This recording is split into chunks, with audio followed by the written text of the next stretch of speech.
kabagis. Ngayon po nakapagluto na naman tayo ng mani. Ayan po ang ating nilutong mani. Ito po ay 7 kilo. Ayan. Lagayan namin palanggana. Matcha. Yan po ibabalutin natin ng isang puno dito sa basong ito. Isang puno at saka kalahati. Yan po yan,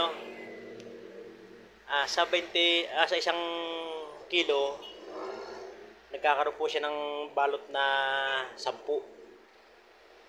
Ngayon, ang kilo ng mani ay 100. Pag itinabalot natin ang 10 balot, magiging 200 na yung isang kilo. Pero yan po mga kabagis, sabi ng matatanda, narisiko, nagkakaroon ng bawas pag naluto na. Yung isang kilo mo, nagiging 8 guhit na lang yun. Pero pag binalot mo yung mani na 1 kilo sa hilaw, ano man ang mangyari sa kanya, umatras man ang pagkakaluto sa kanya, 10 balot pa rin po lalabsan yan. Ngayon di magiging 200. Kaya ang tubo natin sa 1 kilo ay kalahati. Mas maganda pong pagtubuan ng mani kumpara dito sa balot. Yan. Yan mga balot na yan. Yan pa. Ang puhunan po kasi sa balot ay 15 pesos kada piraso. Ngayon, kung uubos ka ng 100 na piraso, pwede. Pero mas mabili po ang mani kaysa sa balot. Dahil lahat ng tao kumakain ng mani. Hindi katulad ng balot, yung mga high blood takot kumain ng balot kasi nakaka-high blood raw. Pero ang totoo po niyan, mas nakaka-high blood pagka yung balot ay hindi nabili. Yan po nakaka-high blood. Hindi, ang totoo po niyan mga kabagis, mas malaki talaga ang kita sa mani.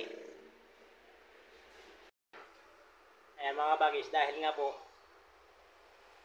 mas malaki ang kita natin sa mani, pwede naman natin pagsabahin yung dalawa na yan, yung mani at saka yung balot, para may kita tayo sa mani, may kita rin tayo sa balot. Yan po kasi ang pinaka patok na paninda. Lalo pagka po dumating na yung oras ng uwian na yung mga trabahador.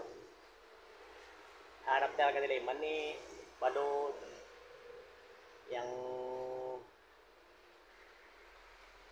basta yung mga sari-saring street foods, mga kikiam, fishball, kwek-kwek. Hindi po tayo titinda ng mga fishball at saka kwek-kwek kasi po matrabaho saka malaki ang puhunan. Kasi pag magtitinda ka ng mga fishball at saka kikiam na yan, kailangan mo ng kalan, kailangan mo ng sidecar, o kaya lamesa na patungan. Ito pong mani, kahit nakasakapit lang sa iyong balikat, nakalagay sa basket, pwede mong ibenta yan. Kasi babalot-balotin naman natin ito Kaya mas madali pong ibenta ang mani, mas maluwan ang trabaho para sa ibang mga paninda. Ayan, sana po mga kabagis, may napulot kayong diskarte. Doon po sa mga nahihirapan na magtrabaho, ito po ang inyong trabahuin, napakadali po. Pag nakapamili kayo ng mani, iluluto nyo lang, pwede nang ibenta. Hindi nyo na kailangang magpuyat para magluto. At sigurado ko pagdating ng panahon, ipunin nyo lang ang tubo.